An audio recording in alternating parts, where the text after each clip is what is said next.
इस वीडियो ਨੂੰ देख रहे सारे दर्शकों ਨੂੰ मेरी प्यार भरी सत श्री अकाल। ਅੱਜ ਦੀ ਆਪਾਂ इस वीडियो ਵਿੱਚ बेसिक ऑफ मैनेजमेंट ਦੇ हायरार्किकल मैनेजमेंट स्ट्रक्चर ਤੇ डिपार्टमेंटलाइजेशन टॉपिक करांगे। सब तो पहला ਆਪਾਂ डिस्कस करते हैं हायरार्किकल मैनेजमेंट स्ट्रक्चर। ऑर्गेनाइजेशन जो भी स्ट्रक्चर होंगी है ज़्यादातर हायरार्किकल स्ट्रक्चर होंगी है। हायरार्किकल एक ट्री लाइक स्ट्रक्चर होंगी है जिस दे विच सब तो उपर ਪ੍ਰੈਜ਼ੀਡੈਂਟ, ਜਿਵੇਂ ਤੁਸੀਂ एग्जाम्पल 'ਚ देख सकते हो ਪ੍ਰੈਜ਼ੀਡੈਂਟ, वाइस उसके नीचे वाइस ਪ੍ਰੈਜ਼ੀਡੈਂਟ तो उसके नीचे मैनेजर्स तो उसके नीचे इंपलाइज़ काम करते हैं। जे आप एक होर एग्जाम्पल देखिए, जे आप अपने ऑर्गेनाइजेशन कॉलेज की एग्जाम्पल ही लै लीए तो उस भी हायरार्किकल स्ट्रक्चर होंदी है। जिमें कि अपने सब तो उपर हैड जो प्रिंसीपल साहब होंगे ने, उस तो बाद अपने HOD साहब आ जाते हैं, फिर सीनियर लैक्चरार तो उसके नीचे लैक्चरार काम करते हैं। ये स्ट्रक्चर के अकॉर्डिंग ही काम किया जाता है जो अपने सबोर्डीनेट तो काम लेंदे ने। जिमें प्रिंसीपल HOD ਨੂੰ ਪੁੱਛਦੇ ਨੇ ਕੀ ਕੰਮ ਹੋ ਗਿਆ, ਸਾਰੀ ਡੇ ਟੂ ਡੇ ਰਿਪੋर्ट ਲੈਂਦੇ ਨੇ। उस तरह HOD सीनियर लैक्चरर तो सीनियर लैक्चरर्स तो डे टू डे रिपोर्टिंग रहिंदा है। इसी तरह नाल हायरार्किकल मैनेजमेंट दे विच काम हुंदा है। जे आपां गल करिए हायरार्किकल मैनेजमेंट किन्ने तरीक़िਆਂ 'ਚ डिवाइड हुंदी है, ये 3 तरीक़ਿਆਂ ਵਿੱਚ डिवाइड हुंदी है। पहली टॉप लैवल मैनेजमेंट, दूजी मिडल लैवल मैनेजमेंट, तीजी लोअर लैवल मैनेजमेंट। ये तीनों मैनेजमेंट के पार्ट ने। बस इस परसन डिफरेंट आ जाते हैं, मैनेजमेंट का लैवल डिफरेंट आ जाता है। जिमें आप डिस्कस करते हैं top level management. Top level management किहड़े तरह के परसन होंगे ने, जिमें किसी भी कंपनी के टॉप एग्जीक्यूटिव जो होंगे ने वो सारे टॉप मैनेजमेंट के आ जाते हैं।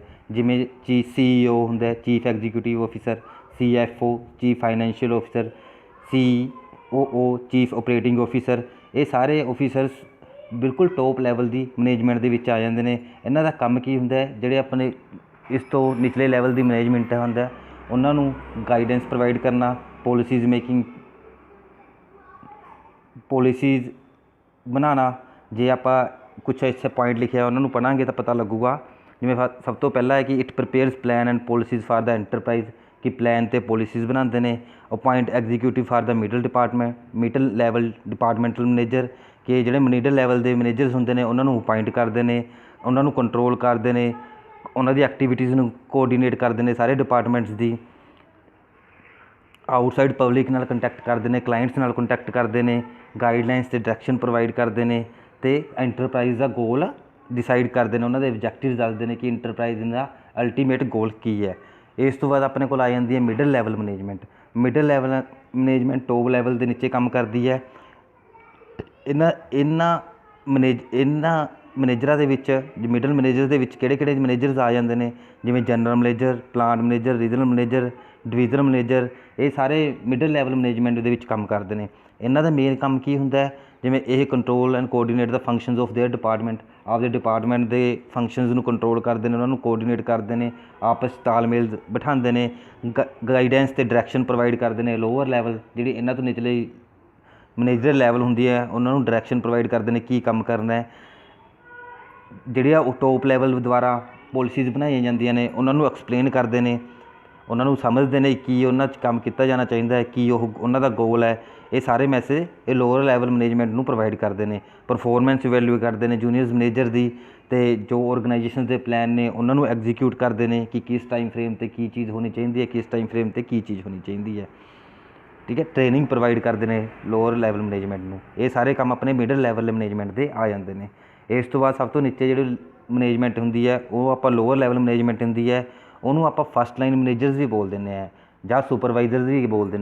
एक्चुअल के जो काम करते हैं इंपलाइज़ के नाल वो कोरिलेट होकर उही काम करते हैं। वो सारा गाइडेंस उन्होंने प्रोवाइड करते हैं कि एक्चुअल अपने करना है काम, डेली एक्टिविटीज़ उन्होंने नोट करते हैं। उन्होंने इन्होंने मैनेजर के जिमें मैनेजर आ जाते हैं, उन्होंने कुछ एग्जाम्पल्स ने, जिमें office manager, shift supervisor, departmental manager, 4 person, crew leader, store manager. ये सारे लोअर लैवल मैनेजमेंट की एग्जाम्पल्स ने। इन्हों का मेन काम की होंगे कि वर्करस को ट्रेनिंग प्रोवाइड करना, जोड़े इन्होंने नीचे इंपलाइज होंगे ने उन्होंने ट्रेनिंग प्रोवाइड करना, मशीनरी मटीरियल टूल्स आदि अरेंज करना, जो भी इंपलाइज को चाहिए वो सारा अरेंज करके देंगे ने। रिपोर्ट्स प्रिपेयर करते हैं, वर्करस की परफॉर्मेंस को इवैल्यूएट करते हैं, डिसिपलिन क्रिएट करके रखते हैं, वेंडर्स नाल कंटैक्ट करते हैं, वर्करस की कोई जो प्रॉब्लम हो उन्होंने सोल्व करते हैं, ਜੋਬ ਸਾਈਨ ਕਰਦੇ ਨੇ, ਟਾਸਕ ਸਾਈਨ ਕਰਦੇ ਨੇ ਵੇਰੀਅਸ ਵਰਕਰ ਨੂੰ, ਉਹਨਾਂ ਦੇ ਅਕੋਰਡਿੰਗਲੀ ਜੋ ਉਹਨਾਂ ਦਾ ਕੰਮ ਹੁੰਦਾ ਹੈ। ਗਾਈਡ ਅਤੇ ਮੋਟੀਵੇਟ ਕਰਦੇ, ਜੋ ਸਭ ਤੋਂ ਜ਼ਰੂਰੀ ਪਾਰਟ ਹੁੰਦਾ ਹੈ ਗਾਈਡੈਂਸ ਦਾ ਅਤੇ ਮੋਟੀਵੇਸ਼ਨ ਦਾ। ਉਸ ਤੋਂ ਬਾਅਦ ਵਰਕਰਸ ਨਾਲ ਕਮਿਊਨੀਕੇਸ਼ਨ ਵੀ ਰੱਖਦੇ ਨੇ, ਅਤੇ ਜੋ ਵੀ ਪ੍ਰੋਡਕਟ ਪ੍ਰੋਡਿਊਸ ਹੁੰਦਾ ਹੈ ਉਹਨਾਂ ਦੀ ਕੁਆਲਿਟੀ ਦੀ ਰਿਸਪੋਂਸੀਬਿਲਿਟੀ ਇਹਨਾਂ ਮੈਨੇਜਰਸ ਦੇ ਉੱਪਰ ਹੀ ਹੁੰਦੀ ਹੈ। ਇਹ 3 ਤਰ੍ਹਾਂ ਦੇ ਆਪਣੀ ਮੈਨੇਜਮੈਂਟ ਨੇ, ਟੋਪ, ਮਿਡਲ ਅਤੇ ਲੋਅਰ ਲੈਵਲ। ਇਹ ਹਾਇਰਾਰਕੀਕਲ ਮੈਨੇਜਮੈਂਟ ਸਟਰਕਚਰ ਦਾ ਸਾਰਾ ਪਾਰਟ ਹੈ। ਇਸ ਤੋਂ ਅਗਲਾ ਜਿਹੜਾ ਟੋਪਿਕ ਹੈ ਉਹ ਆਪਾਂ ਕਰਾਂਗੇ ਡਿਪਾਰਟਮੈਂਟਲਾਈਜੇਸ਼ਨ। ਡਿਪਾਰਟਮੈਂਟਲਾਈਜੇਸ਼ਨ ਦਾ ਕੀ ਹੈ ਕਿ ਆਪਾਂ ਵੇਰੀਅਸ ਡਿਪਾਰਟਮੈਂਟ ਕ੍ਰੀਏਟ ਕਰ ਦਿੰਦੇ ਹਾਂ ਹਰੇਕ ਆਰਗੇਨਾਈਜੇਸ਼ਨ ਦੇ, ਜਿਹਦੇ ਨਾਲ ਕਿ ਆਪਣਾ ਕੰਮ ਆਸਾਨ ਹੋ ਜਾਂਦਾ ਹੈ। ਇੱਕ ਅਲੱਗ-ਅਲੱਗ ਮੋਡਿਊਲਸ ਬਣ ਜਾਂਦੇ ਨੇ, ਅਲੱਗ-ਅਲੱਗ ਡਿਪਾਰਟਮੈਂਟ ਬਣਦੇ ਨੇ, ਅਤੇ ਹਰੇਕ ਡਿਪਾਰਟਮੈਂਟ ਆਪਦੇ ਕੰਮ ਲਈ ਰਿਸਪੋਂਸੀਬਲ ਹੁੰਦਾ ਹੈ। ਇਸ ਕਰਕੇ ਇਸ ਨੂੰ ਡਿਪਾਰਟਮੈਂਟਲਾਈਜੇਸ਼ਨ ਪ੍ਰੋਸੈਸ ਦੇ ਵਿੱਚ ਕੰਮ ਨੂੰ ਛੋਟਾ ਕਰਕੇ ਅਤੇ ਉਹਨੂੰ ਵਧੀਆ ਢੰਗ ਨਾਲ ਕੀਤਾ ਜਾ ਸਕਦਾ ਹੈ। ਹੁਣ 2 ਤਰ੍ਹਾਂ ਦੀ ਡਿਪਾਰਟਮੈਂਟਾਈਜੇਸ਼ਨ ਅਪਰੋਚ ਨੇ। ਇੱਕ ਹੁੰਦੀ ਹੈ ਫੰਕਸ਼ਨਲ ਡਿਪਾਰਟਮੈਂਟਲਾਈਜੇਸ਼ਨ, ਇੱਕ ਹੁੰਦੀ ਹੈ ਪ੍ਰੋਡਕਟ ਡਿਪਾਰਟਮੈਂਟਲਾਈਜੇਸ਼ਨ। ਫੰਕਸ਼ਨਲ ਡਿਪਾਰਟਮੈਂਟ ਦੇ ਵਿੱਚ ਕੀ ਆਪਾਂ ਫੰਕਸ਼ਨ ਨੂੰ ਡਿਪਾਰਟਮੈਂਟਾਈਜ਼ ਕਰਦੇ ਹਾਂ ਕਿ ਜਿਹੜੀਆਂ ਐਕਟੀਵਿਟੀਜ਼ ਨੇ ਅਤੇ ਉਹਨਾਂ ਦੇ ਜੋ ਕੋਮਨ ਫੰਕਸ਼ਨ ਹੈ ਉਹਨਾਂ ਦਾ ਇੱਕ ਡਿਪਾਰਟਮੈਂਟ ਬਣਾ ਦਿੰਦੇ ਹਾਂ। ਕਿਸੇ ਇੱਕ ਡਿਪਾਰਟਮੈਂਟ ਦੇ ਜਿਹੜੇ ਕੋਮਨ ਫੰਕਸ਼ਨ ਨੇ ਅਲੱਗ-ਅਲੱਗ ਥਾਵਾਂ 'ਤੇ ਹੈ ਉਹਨਾਂ ਦਾ ਇੱਕ ਡਿਪਾਰਟਮੈਂਟ ਬਣ ਜਾਂਦਾ। ਜਿਵੇਂ ਰਿਸਰਚ ਆਰਗੇਨਾਈਜ਼ 'ਚ ਕਿਵੇਂ ਗਰੁੱਪਿੰਗ ਕਰਦੇ ਹਾਂ, ਇੱਕ ਰਿਸਰਚ ਦੀ ਹੋ ਸਕਦੀ ਹੈ, ਪ੍ਰੋਡਕਸ਼ਨ ਦੀ ਹੋ ਸਕਦੀ ਹੈ, ਐਗਰੀਕਲਚਰ ਇੰਜੀਨੀਅਰਿੰਗ ਦੀ ਹੋ ਸਕਦੀ ਹੈ, ਰੂਰਲ ਮਾਰਕੀਟਿੰਗ ਦੀ ਹੋ ਸਕਦੀ ਹੈ, ਐਡਮਿਨਿਸਟ੍ਰੇਸ਼ਨ ਦੀ ਹੋ ਸਕਦੀ ਹੈ। ਇਹ ਅਲੱਗ-ਅਲੱਗ ਤਰ੍ਹਾਂ ਦੇ ਡਿਪਾਰਟਮੈਂਟ ਬਣ ਸਕਦੇ ਨੇ ਫੰਕਸ਼ਨਲ ਡਿਪਾਰਟਮੈਂਟਾਈਜੇਸ਼ਨ ਵਿੱਚ। ਅਤੇ ਦੂਸਰਾ ਜਿਹੜਾ ਹੈਗਾ ਪ੍ਰੋਡਕਟ ਡਿਪਾਰਟਮੈਂਟਲਾਈਜੇਸ਼ਨ, ਇਹਦੇ ਵਿੱਚ ਜਿਹੜਾ ਆਪਣਾ ਸਟ੍ਰੈਸ ਦਿੱਤਾ ਜਾਂਦਾ ਹੈ ਉਹ grouping of job and activities that are associated with a specific product. ਕਿਸੇ ਪਰਟੀਕੂਲਰ ਪ੍ਰੋਡਕਟ ਦੇ ਨਾਲ ਜਿਹੜੀਆਂ ਜੋਬਸ ਅਤੇ ਐਕਟੀਵਿਟੀ ਐਸੋਸੀਏਟ ਹੁੰਦੀਆਂ ਨੇ ਉਹ ਉਹਨਾਂ ਦੇ ਨਾਲ ਆਪਾਂ ਪ੍ਰੋਡਕਟ ਡਿਪਾਰਟਮੈਂਟਸ ਨੂੰ ਕ੍ਰੀਏਟ ਕਰਦੇ ਆ। ਇਹ ਜ਼ਿਆਦਾ ਇਫੈਕਟਿਵ ਹੁੰਦੇ ਨੇ। ਇਹਦੇ ਪ੍ਰੋਡਕਟਸ ਦੇ ਵਿੱਚ ਜੋ ਵੀ ਉਹਦੀ ਪਰਫੋਰਮੈਂਸ ਹੁੰਦੀ ਹੈ ਅਤੇ ਪ੍ਰੋਡਕਟ ਬਾਰੇ ਸਾਰਾ ਕੁਛ ਇਹਨਾਂ ਡਿਪਾਰਟਮੈਂਟ ਦੇ ਥਰੂ ਹੀ ਦੇਖਿਆ ਜਾਂਦਾ ਹੈ। ਇਸ ਤੋਂ ਬਾਅਦ ਕੁਛ ਫੰਕਸ਼ਨਸ ਆਫ ਡਿਫਰੈਂਟ ਡਿਪਾਰਟਮੈਂਟਸ ਹੁੰਦੇ ਨੇ, ਹੋਰ ਅਲੱਗ-ਅਲੱਗ ਤਰ੍ਹਾਂ ਦੇ ਡਿਪਾਰਟਮੈਂਟਸ ਹੁੰਦੇ ਨੇ, ਜਿਹਦੇ ਵਿੱਚ ਪਹਿਲਾ ਡਿਪਾਰਟਮੈਂਟ ਆਪਾਂ ਕੈਟੇਗਰਾਈਜ਼ ਕਰ ਸਕਦੇ ਹਾਂ ਪਲੈਨਿੰਗ ਡਿਪਾਰਟਮੈਂਟ, ਜਿਹਦਾ ਕੰਮ ਹੁੰਦਾ ਹੈ ਹਰ ਤਰ੍ਹਾਂ ਦੀ ਪਲੈਨਿੰਗ ਕਰਨਾ। ਜਿਵੇਂ ਕਿ ਆਪਾਂ ਇਹਨਾਂ ਕੁਛ ਪੁਆਇੰਟ ਦੇ ਵਿੱਚ ਕਰਦੇ ਹਾਂ ਕਿ utilisation of man and material, ਉਹਨਾਂ ਦੀ ਪਲੈਨਿੰਗ ਕਰਨਾ, ਅਵੇਲੇਬਿਲਿਟੀ ਆਫ ਮਟੀਰੀਅਲ ਸਪਲਾਈ, ਜੇ ਉਹ ਸਪਲਾਈ ਅਵੇਲੇਬਲ ਨਹੀਂ ਤਾਂ ਸਬਸਟੀਟਿਊਟ ਮਟੀਰੀਅਲ ਕੀ ਹੋ ਸਕਦਾ ਹੈ, ਇਹ ਸਾਰੀਆਂ ਚੀਜ਼ਾਂ ਦਾ ਪਲੈਨਿੰਗ ਕਰਨਾ। ਕੁਆਲਿਟੀ ਆਫ ਮਟੀਰੀਅਲ, ਜੋ ਵੀ ਕੁਆਲਿਟੀ ਚਾਹੀਦੀ ਹੈ ਉਹਦੀ ਪਲੈਨਿੰਗ ਕਰਨਾ, ਕਿਸ ਤਰ੍ਹਾਂ ਦਾ ਆਪਾਂ ਪ੍ਰੋਡਕਟ ਤਿਆਰ ਕਰਨਾ, ਕਿਸ ਤਰ੍ਹਾਂ ਦੀ ਕੁਆਲਿਟੀ ਹੈ, ਅਤੇ ਮਟੀਰੀਅਲ ਕੋਈ ਵੇਸਟ ਨਾ ਹੋਵੇ, ਕਿ ਮੈਕਸੀਮਮ ਯੂਟੀਲਾਈਜੇਸ਼ਨ ਹੋ ਸਕੇ ਮਟੀਰੀਅਲ ਦੀ, ਉਸ ਚੀਜ਼ ਦੀ ਪਲੈਨਿੰਗ ਕਰਨਾ। ਪਰਚੇਜਿੰਗ, ਇਸ਼ੂਇੰਗ, ਸਟੋਰਿੰਗ ਆਫ ਮਟੀਰੀਅਲ, ਕਿਵੇਂ ਪਰਚੇਜ ਕਰਨਾ ਹੈ, ਕਿ ਕਿਹਨੂੰ ਇਸ਼ੂ ਕਰਨਾ ਹੈ ਅਤੇ ਕਿੱਥੇ ਸਟੋਰ ਕਰਨਾ ਹੈ, ਇਹ ਸਾਰੇ ਪਲੈਨਿੰਗ ਡਿਪਾਰਟਮੈਂਟ ਦੇ ਕੰਮ ਆ ਜਾਂਦੇ ਨੇ। ਦੂਸਰਾ ਆ ਜਾਂਦਾ ਕਿ ਪਲੈਨਿੰਗ ਤੋਂ ਬਾਅਦ ਆਪਣੀ ਪ੍ਰੋਡਕਸ਼ਨ ਸ਼ੋਪ, ਜਿਹੜੀ ਜਿੱਥੇ ਕਿ ਆਪਣੀ ਐਕਚੁਅਲ ਪ੍ਰੋਡਕਸ਼ਨ ਹੁੰਦੀ ਹੈ, ਐਕਚੁਅਲ ਪ੍ਰੋਡਕਟ ਤਿਆਰ ਹੁੰਦਾ, ਉਹਦੇ ਵਿੱਚ ਕੀ ਹੁੰਦਾ ਇਸ ਡਿਪਾਰਟਮੈਂਟ ਦੇ ਵਿੱਚ ਉਹ ਕਿ ਗੁੱਡਸ ਪ੍ਰੋਡਿਊਸ ਕਰਦੇ ਨੇ, ਜਿਹੜੀ ਕੁਆਲਿਟੀ ਦੀ ਰਿਕੁਆਇਰਡ ਕੁਆਲਿਟੀ ਦੇ ਗੁੱਡਸ, ਜਿਹੜਾ ਜਿਸ ਹਿਸਾਬ ਨਾਲ ਆਪਣਾ ਕੋਸਟ ਰੱਖੀ ਹੁੰਦੀ ਹੈ, ਜਿਸ ਕੁਆਲਿਟੀ ਦੀ ਆਪਾਂ ਗੁੱਡਸ ਪ੍ਰੋਡਿਊਸ ਕਰ ਰਹੇ ਹਾਂ ਉਸ ਕੁਆਲਿਟੀ ਦੀਆਂ ਸਾਰੀਆਂ ਗੁੱਡਸ ਪ੍ਰੋਡਿਊਸ ਕਰਦੇ ਨੇ। ਵੇਸਟੇਜ ਨੂੰ ਮਿਨੀਮਾਈਜ਼ ਕਰਦੇ ਨੇ, ਸਕ੍ਰੈਪ ਐਂਡ ਰਿਜੈਕਸ਼ਨ, ਕੋਈ ਸਕ੍ਰੈਪ ਹੈ ਉਹਦਾ ਕੋਈ ਰਿਜੈਕਟ ਕਰਨਾ ਹੈ, ਉਹ ਚੀਜ਼ ਸਾਰਾ ਦੇਖਦੇ ਨੇ ਕਿ ਕਿਹੜਾ ਪ੍ਰੋਡਕਟ ਵਧੀਆ ਹੈ। ਪ੍ਰੋਡਕਟ ਜੋ ਤਿਆਰ ਕਰਨਾ ਉਹ ਇਨ ਟਾਈਮ ਤਿਆਰ ਹੋ ਰਿਹਾ ਕਿ ਨਹੀਂ ਹੋ ਰਿਹਾ, ਇਹ ਪ੍ਰੋਡਕਸ਼ਨ ਸ਼ੋਪ ਸਾਰਾ ਦੇਖਦੀ ਹੈ। ਅਤੇ ਜਿਹੜਾ ਵੀ ਪ੍ਰੋਡਕਟ ਤਿਆਰ ਹੋ ਰਿਹਾ ਰਾਈਟ ਕੁਆਲਿਟੀ ਦਾ ਹੋਵੇ, ਕਿ ਸ਼ੋਰਟੇਜ ਨਾ ਹੋਵੇ ਜਾਂ ਸਰਪਲਸ ਨਾ ਹੋਵੇ, ਇਹ ਦੋਨੇ ਚੀਜ਼ਾਂ ਦਾ ਧਿਆਨ ਰੱਖਦੇ ਕਿ ਜ਼ਿਆਦਾ ਘੱਟ ਵੀ ਨਾ ਬਣ ਜੇ, ਬਹੁਤ ਜ਼ਿਆਦਾ ਵੀ ਨਾ ਬਣ ਜੇ, ਠੀਕ ਹੈ। ਅਤੇ ਜੋ ਸਪਲਾਈ ਐਂਡ ਡਿਮਾਂਡ ਹੁੰਦੇ ਆ ਉਹਦੇ ਹਿਸਾਬ ਨਾਲ ਆਪਾਂ ਔਡਰ ਪ੍ਰੋਡਿਊਸ ਕਰਨੇ ਹੈ। ਮੈਨੂਫੈਕਚਰਿੰਗ ਯੂਨਿਟ ਦੇ ਵਿੱਚ ਚੀਪੈਸਟ ਮੈਥਡ ਦੇ ਨਾਲ ਆਪਾਂ ਪ੍ਰੋਡਕਟ ਤਿਆਰ ਕਰਨੇ ਹੈ। ਇਹ ਸਾਰੇ ਆਪਣੇ ਪ੍ਰੋਡਕਸ਼ਨ ਸ਼ੋਪ ਦੇ ਕੰਮ ਹੈ, ਪ੍ਰੋਡਕਸ਼ਨ ਡਿਪਾਰਟਮੈਂਟ ਦੇ ਕੰਮ ਨੇ। ਤੀਸਰਾ ਜਿਹੜਾ ਆਪਣਾ ਡਿਪਾਰਟਮੈਂਟ ਆ ਜਾਂਦਾ ਉਹ ਸਟੋਰੇਜ ਡਿਪਾਰਟਮੈਂਟ ਹੈ। ਸਟੋਰੇਜ ਡਿਪਾਰਟਮੈਂਟ ਦਾ ਕੀ ਕੰਮ ਹੁੰਦਾ ਮੇਨਲੀ ਕਿ ਜਿਹੜਾ ਪ੍ਰੋਡਕਟ ਪ੍ਰੋਡਿਊਸ ਕਰ ਲਿਆ ਆਪਾਂ ਨੇ ਉਹਨੂੰ ਸਟੋਰ ਕਰਕੇ ਰੱਖਣਾ। ਉਦੋਂ ਇਲਾਵਾ ਸਟੋਰੇਜ ਦੇ ਵਿੱਚ ਕੀ ਹੁੰਦਾ, ਜਿਹੜਾ ਆਪਣਾ ਰਾ ਮਟੀਰੀਅਲ ਹੁੰਦਾ, ਜਿਹੜਾ ਉਹ ਪ੍ਰੋਡਕਟ ਨੂੰ ਬਣਾਉਣ ਵਾਸਤੇ ਆਪਾਂ ਯੂਜ਼ ਕਰਦੇ ਹਾਂ, ਉਹਦੇ ਲਈ ਇਨਫ ਸਟੋਰੇਜ ਰੱਖਣੀ। ਅਤੇ ਉਹ ਸਟੋਰੇਜ ਇਸ ਤਰ੍ਹਾਂ ਦੀ ਹੋਣੀ ਚਾਹੀਦੀ ਹੈ ਕਿ ਉਸ 'ਚ ਕੋਈ ਥੈਫਟ ਨਾ ਹੋ ਸਕੇ, ਕੋਈ ਕਰੇਜ਼ਨ ਨਾ ਹੋ ਸਕੇ, ਕੋਈ ਜੰਗ ਵਗੈਰਾ ਨਾ ਲੱਗ ਜੇ, ਕੋਈ ਨੁਕਸਾਨ ਨਾ ਹੋ ਸਕੇ। ਇਸ ਤਰ੍ਹਾਂ ਦੀ ਆਪਣੀਆਂ ਚੰਗੀ ਤਰ੍ਹਾਂ ਨਾਲ ਆਪਾਂ ਸਟੋਰੇਜ ਕਰਕੇ ਰੱਖਣੀ ਹੈ। ਇਹ ਸਾਰੇ ਕੰਮ ਆਪਣੇ ਸਟੋਰੇਜ ਡਿਪਾਰਟਮੈਂਟ ਦੇ ਨੇ। ਅਤੇ ਚੌਥਾ ਜਿਹੜਾ ਆਪਣਾ ਡਿਪਾਰਟਮੈਂਟ ਆਉਂਦਾ ਉਹ ਹੈਗਾ ਇੰਸਪੈਕਸ਼ਨ ਡਿਪਾਰਟਮੈਂਟ। ਇੰਸਪੈਕਸ਼ਨ ਡਿਪਾਰਟਮੈਂਟ ਦਾ ਕੀ ਹੈ, ਹਰ ਇੱਕ ਚੀਜ਼ ਦੀ ਇੰਸਪੈਕਸ਼ਨ ਕਰਨੀ, ਕਿ ਜੋ ਵੀ ਚੀਜ਼ ਹੈਗੀ ਹੈ ਇੰਡਸਟਰੀ ਦੇ ਵਿੱਚ ਉਹਦੀ ਇੰਸਪੈਕਸ਼ਨ ਕਰਨੀ ਕਿ ਠੀਕ ਹੈਗੀ ਹੈ ਕਿ ਨਹੀਂ। ਉਹਦੇ ਵਿੱਚ ਕੀ ਹੁੰਦਾ, ਜਿਵੇਂ ਪ੍ਰੋਸੈਸ ਇੰਸਪੈਕਸ਼ਨ ਹੁੰਦੀ ਹੈ ਇੱਕ ਤਰ੍ਹਾਂ ਦੀ, ਮੈਨੂਫੈਕਚਰਿੰਗ ਦੇ ਦੌਰਾਨ ਇੰਸਪੈਕਸ਼ਨ ਹੁੰਦੀ ਹੈ। ਜਦੋਂ ਆਪਾਂ ਪ੍ਰੋਡਕਟ ਮੈਨੂਫੈਕਚਰ ਕਰ ਰਹੇ ਹਾਂ ਕਿ ਇੰਸਪੈਕਟ ਕਰ ਰਿਹਾ ਕਿ ਕਿਸ ਤਰੀਕੇ ਨਾਲ ਉਹ ਮੈਨੂਫੈਕਚਰ ਕਰ ਰਿਹਾ, ਕੋਈ ਡਿਫੈਕਟਿਵ ਪਾਰਟ ਉਹਨੂੰ ਰਿਜੈਕਟ ਕਰ ਰਿਹਾ ਕਿ ਨਹੀਂ ਕਰ ਰਿਹਾ, ਕੋਈ ਲਾਈਨ ਦੇ ਵਿੱਚ ਜਦੋਂ ਐਂਡ ਪ੍ਰੋਡਕਟ ਆ ਰਿਹਾ ਕੋਈ ਡਿਫੈਕਟਿਵ ਪਾਰਟ ਤਾਂ ਨਹੀਂ ਆ ਰਿਹਾ। ਇਹ ਆਪਣੀਆਂ ਇੰਸਪੈਕਸ਼ਨ ਦੀ ਮੈਨੂਫੈਕਚਰਿੰਗ ਹੋ ਜਾਂਦੀ ਹੈ। ਦੂਜੀ ਹੈਗੀ ਹੈ ਮੈਟਾਲਰਜੀਕਲ ਐਂਡ ਮੈਟਰੋਗ੍ਰਾਫਿਕ ਇੰਸਪੈਕਸ਼ਨ। ਇਹਦੇ ਵਿੱਚ ਜਿਵੇਂ axe, shaft, camp, hand tools, ਜਿੰਨੇ ਵੀ ਆਪਣੇ ਮਟੀਰੀਅਲ ਹੁੰਦੇ ਨੇ, ਟੂਲਸ ਹੁੰਦੇ ਨੇ, ਉਹਨਾਂ ਨੂੰ ਇੰਸਪੈਕਟ ਕਰਦੇ ਨੇ ਕਿ ਉਹ ਸਾਰੇ ਸਹੀ ਢੰਗ ਦੇ ਹੈਗੇ ਨੇ, ਕਿ ਮਤਲਬ ਵਧੀਆ ਕੁਆਲਿਟੀ ਦੇ ਹੈਗੇ ਕਿ ਨਹੀਂ ਹੈਗੇ।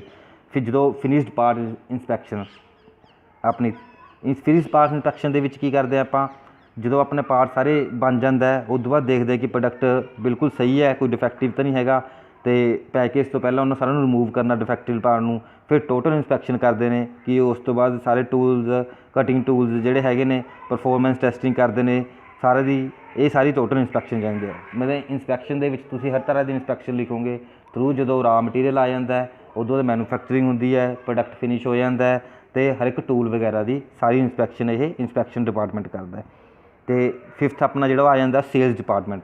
ਜਦੋਂ ਆਪਣੇ ਕੋਲ ਹੁਣ ਪ੍ਰੋਡਕਟ ਤਿਆਰ ਹੋ ਗਿਆ, ਉਸ ਤੋਂ ਬਾਅਦ ਆਪਾਂ ਨੂੰ ਉਸ ਪ੍ਰੋਡਕਟ ਨੂੰ ਸੇਲ ਵੀ ਕਰਨਾ, ਤਾਂ ਉਹ ਸਾਰੀ ਰਿਸਪੋਂਸੀਬਿਲਿਟੀ ਸੇਲ ਡਿਪਾਰਟਮੈਂਟ ਦੀ ਆ ਜਾਂਦੀ ਹੈ। ਕਿ ਮਾਰਕੀਟ ਐਨਾਲਾਈਜ਼ ਕਰਨੀ, ਕਿ ਪ੍ਰੋਡਕਟ ਕਿੰਨਾ ਡਿਮਾਂਡ 'ਚ ਹੈ, ਕਿੰਨਾ ਚਾਹੀਦਾ ਆਪਾਂ ਨੂੰ, ਕਿੰਨਾ ਪ੍ਰੋਡਿਊਸ ਕਰਨਾ ਚਾਹੀਦਾ, ਇਹ ਸੇਲਸ ਡਿਪਾਰਟਮੈਂਟ ਦੇਖਦਾ ਹੈ। ਐਕਸੈਸ ਕਰਦਾ ਡਿਫਰੈਂਟ ਏਰੀਆ ਦੀ ਪਰਚੇਜ਼ਿੰਗ ਪਾਵਰ, ਕਿ ਕਿੱਥੇ ਆਪਣਾ ਸਮਾਨ ਵਿਕ ਸਕਦਾ ਹੈ, ਠੀਕ ਹੈ। ਸਾਈਕੋਲੋਜੀਕਲੀ ਚੈੱਕ ਕਰਦਾ ਕਸਟਮਰਜ਼ ਨੂੰ ਕਿ ਕੀ ਚਾਹੁੰਦੇ ਨੇ ਉਹ, ਮਾਰਕੀਟ ਨੂੰ ਸਟੱਡੀ ਕਰਦਾ ਹੈ, market requirement and sales forecasting ਕਰਦਾ ਹੈ। ਆਲਰੇਡੀ ਜਿਹੜੇ ਮਾਰਕੀਟ ਦੇ ਵਿੱਚ ਪ੍ਰੋਡਕਟ ਨੇ ਆਪਣੀ ਤਰ੍ਹਾਂ ਦੇ, ਉਹਨਾਂ ਦੀ ਸਰਚ ਕਰਦਾ ਕਿ ਇਸ ਪ੍ਰੋਡਕਟ ਕਿੰਨੇ ਕੁ ਕੰਪੀਟੀਸ਼ਨ ਹੈ ਮਾਰਕੀਟ ਦੇ ਵਿੱਚ, ਉਸ ਚੀਜ਼ ਨੂੰ ਦੇਖਦਾ ਹੈ। Sales staff requirement, training of salesman ਨੂੰ ਟ੍ਰੇਨਿੰਗ ਦਿੰਦਾ ਹੈ ਕਿ ਕਿਸ ਤਰ੍ਹਾਂ ਪ੍ਰੋਡਕਟ ਵੇਚਣਾ ਹੈ, ਠੀਕ ਹੈ। ਉਹ ਸਾਰੀ ਇਹ ਪ੍ਰੋਡਕਟ ਆਪਣੀ ਸੇਲਸ ਡਿਪਾਰਟਮੈਂਟ ਦੀ ਰਿਸਪੋਂਸੀਬਿਲਿਟੀ ਆ ਜਾਂਦੀ ਹੈ। ਇਹਦੇ ਵਿੱਚ ਕੁਛ ਹੋਰ ਜਿਵੇਂ ਕੰਮ ਆ ਜਾਂਦੇ ਨੇ, ਅਟਰੈਕਟਿਵ ਪੈਕਿੰਗ ਨੂੰ ਧਿਆਨ ਰੱਖਦਾ ਸੇਲਸ ਡਿਪਾਰਟਮੈਂਟ ਕਿ ਇਹ ਪੈਕਿੰਗ ਕਿਹੋ ਜਿਹੀ ਹੋਣੀ ਚਾਹੀਦੀ ਹੈ ਪ੍ਰੋਡਕਟ ਨੂੰ, ਜੋ ਕਿ ਕਸਟਮਰ ਨੂੰ ਅਟਰੈਕਟਿਵ ਹੈ। ਕੋਈ ਵੀ ਟੈਕਨੀਕਲ ਐਡਵਾਈਸ ਹੋਵੇ ਜਾਂ ਸਰਵਿਸ ਕਸਟਮਰ ਨੂੰ ਹੋਵੇ, ਉਹ ਸੇਲਸ ਡਿਪਾਰਟਮੈਂਟ ਦੇਖਦਾ ਹੈ, ਠੀਕ ਹੈ। ਨਿਊ ਮਾਰਕੀਟ ਰਿਸਰਚ ਕਰਦਾ ਹੈ, ਪੋਸੀਬਿਲਿਟੀ ਆਫ ਐਕਸਪੋਰਟਸ, ਜੇ ਆਪਾਂ ਬਾਹਰ ਵੀ ਭੇਜਣਾ ਆਪਣਾ ਪ੍ਰੋਡਕਟ, ਉਹਦੀ ਪੋਸੀਬਿਲਿਟੀਜ਼ ਕਰਦਾ ਹੈ, ਅਤੇ ਸੇਲਸ ਰਿਕਾਰਡ ਮੇਨਟੇਨ ਕਰਦਾ ਹੈ। ਇਹ ਸਾਰੇ ਜੋ ਕੰਮ ਹੈ ਸੇਲਸ ਡਿਪਾਰਟਮੈਂਟ ਦੇ ਵਿੱਚ ਆ ਜਾਂਦੇ ਨੇ।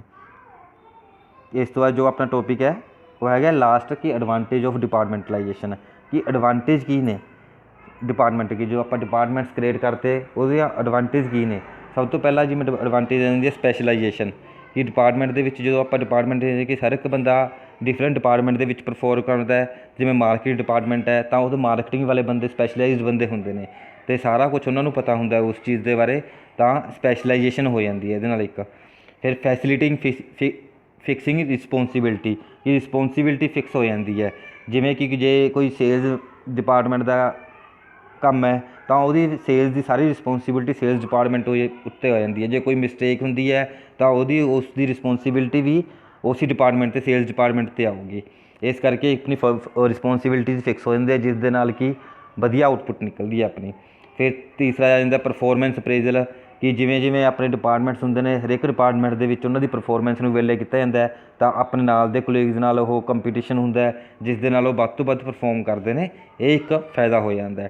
ਫਿਰ ਚੌਥਾ ਜਿਵੇਂ ਪੁਆਇੰਟ ਆ ਜਾਂਦਾ ਆਪਣੇ ਕੋਲ ਗਰੋਥ ਐਂਡ ਐਕਸਪੈਂਸ਼ਨ, ਕਿ ਡਿਪਾਰਟਮੈਂਟ ਨਾਲ ਕੀ ਹੁੰਦੇ ਕਿ ਆਪਾਂ ਜੋ ਡਿਪਾਰਟਮੈਂਟਸ ਕ੍ਰੀਏਟ ਕਰਾਂਗੇ ਉਹਦੇ ਨਾਲ ਹੀ ਆਪਣੀ ਐਕਸਪੈਂਸ਼ਨ ਕਰ ਸਕਦੇ ਆ, ਕਿ ਇੱਕ ਡਿਪਾਰਟਮੈਂਟ ਹੋਰ ਵਧਾਤਾ, ਵਿਦਆਊਟ ਡਿਪਾਰਟਮੈਂਟ ਨਾਲ ਆਪਣੀ ਇੱਕ ਔਰਗਨਾਈਜੇਸ਼ਨ ਗਰੋਥ ਐਕਸਪੈਂਡ ਨਹੀਂ ਕਰ ਸਕਦੀ, ਹਮੇਸ਼ਾ ਸਟੈਟਿਕ ਰਹਿ ਜੂਗੀ। ਇਸ ਕਰਕੇ ਆਪਾਂ ਨੂੰ ਡਿਫਰੈਂਟ ਡਿਪਾਰਟਮੈਂਟ ਬਣਾ ਕੇ ਡਿਫਰੈਂਟ ਕੰਮ ਕੀਤੇ ਜਾਂਦੇ ਨੇ। ਬੈਟਰ ਕੰਟਰੋਲ ਬੈਟਰ ਹੋ ਜਾਂਦਾ, ਕਿਉਂਕਿ ਪੂਰੀ ਔਰਗਨਾਈਜੇਸ਼ਨ ਨੂੰ ਕੋਈ ਵੀ ਇੱਕ ਬੰਦਾ ਚੰਗੀ ਤਰ੍ਹਾਂ ਨਾਲ ਨਹੀਂ ਦੇਖ ਸਕਦਾ। ਜਦੋਂ ਡਿਪਾਰਟਮੈਂਟ ਅਲੱਗ-ਅਲੱਗ ਹੋ ਜਾਂਦੀ ਹੈ ਤਾਂ ਉਹਨਾਂ ਦੀ ਰਿਸਪੋਂਸੀਬਿਲਿਟੀ ਡਿਸਾਈਡ ਹੋ ਜਾਂਦੀ, ਤਾਂ ਉਹ ਹਰ ਇੱਕ ਆਪਦੇ ਡਿਪਾਰਟਮੈਂਟ ਨੂੰ ਇੱਕ ਚੰਗੇ ਢੰਗ ਨਾਲ ਅਤੇ ਵਧੀਆ ਇਫੈਕਟਿਵਲੀ ਯੂਟੀਲਾਈਜ਼ ਕਰ ਸਕਦੇ ਨੇ ਰਿਸੋਰਸਿਸ ਨੂੰ। ਫਿਰ ਆ ਗਿਆ ਫੈਸਿਲਿਟੀ ਓਪਟੀਮਮ ਯੂਟੀਲਾਈਜੇਸ਼ਨ ਰਿਸੋਰਸ, ਜੋ ਮੈਂ ਪਹਿਲਾਂ ਹੀ ਦੱਸਿਆ ਕਿ ਰਿਸੋਰਸਿਸ ਨੂੰ ਓਪਟੀਮਮ ਯੂਟੀਲਾਈਜ਼ ਕਰ ਪਾਉਂਦੇ ਨੇ ਡਿਪਾਰਟਮੈਂਟ ਦੇ। ਜੋ ਵੀ ਰਿਸੋਰਸਿਸ ਕਿਸ ਤਰ੍ਹਾਂ ਦੇ ਹੁੰਦੇ, ਜਿਵੇਂ ਮੈਨ, ਮਨੀ, ਮਟੀਰੀਅਲ, ਮੈਥਡ, ਇਹ ਸਾਰੇ ਰਿਸੋਰਸਿਸ ਨੇ, ਅਤੇ ਇਹ ਮੈਕਸੀਮਮ ਯੂਜ਼ ਦੇ ਵਿੱਚ ਆ ਜਾਂਦੇ ਨੇ ਡਿਪਾਰਟਮੈਂਟਾਈਜੇਸ਼ਨ ਨਾਲ। ਫਿਰ ਫੈਸਿਲਿਟੀ ਮੈਨੇਜਮੈਂਟ ਡਿਵੈਲਪਮੈਂਟ ਹੁੰਦੀ ਹੈ, ਕਿ ਅਲੱਗ-ਅਲੱਗ ਡਿਪਾਰਟਮੈਂਟ ਹੁੰਦੇ ਨੇ, ਉਸ ਦੇ ਵਿੱਚ ਅਲੱਗ-ਅਲੱਗ ਮੈਨੇਜਰ ਹੁੰਦੇ ਨੇ। ਡਿਸੀਜਨ ਮੇਕਿੰਗ ਆਪਦੇ ਡਿਪਾਰਟਮੈਂਟ ਦੀ ਹੁੰਦੀ ਹੈ, ਸਟ੍ਰੈਟਜੀਜ਼ ਬਣਦੀਆਂ ਨੇ, ਅਤੇ ਉਹਨਾਂ ਨਾਲ ਬਾਅਦ 'ਚ ਡਿਸਕਸ ਕਰਕੇ ਆਪਣੇ ਕੰਪਨੀ ਨੂੰ ਗਰੋਥ ਬਾਰੇ ਸੋਚਿਆ ਜਾ ਸਕਦਾ ਹੈ। ਇਸ ਕਰਕੇ ਆਪਣੇ ਕੋਲ ਮੈਨੇਜਮੈਂਟ ਦੀ ਵੀ ਜ਼ਿਆਦਾ ਹੋ ਜਾਂਦੀ ਹੈ ਇਸ ਨਾਲ। ਫਿਰ ਬੈਟਰ ਕਸਟਮਰ ਸਰਵਿਸਿਜ਼, ਜੋ ਡਿਪਾਰਟਮੈਂਟੇਸ਼ਨ ਹੁੰਦੀ ਹੈ ਕਸਟਮਰ ਸਰਵਿਸਿਜ਼ ਹੀ ਹੈ, ਕਿ ਉਹ ਹਰ ਇੱਕ ਡਿਪਾਰਟਮੈਂਟ ਨੇ ਆਪਦਾ ਦੇਖਣਾ ਹੈ, ਤਾਂ ਉਹ ਜਲਦੀ ਐਕਸੈਸ ਕਰ ਸਕਦੇ ਆ ਕਿ ਕੋਈ ਚੀਜ਼ ਕਿੱਥੇ ਪ੍ਰੋਬਲਮ ਹੈ, ਅਤੇ ਉੱਥੋਂ ਜਲਦੀ ਉਹਨਾਂ ਦਾ ਸਲਿਊਸ਼ਨ ਦੇ ਕੇ ਆਪਾਂ ਉਹਨਾਂ ਨੂੰ ਵੀ ਸੈਟਿਸਫਾਈ ਕਰ ਸਕਦੇ ਹਾਂ ਕਸਟਮਰ ਨੂੰ। ਥੈਂਕ ਯੂ ਵੀਡੀਓ ਦੇਖਣ ਲਈ।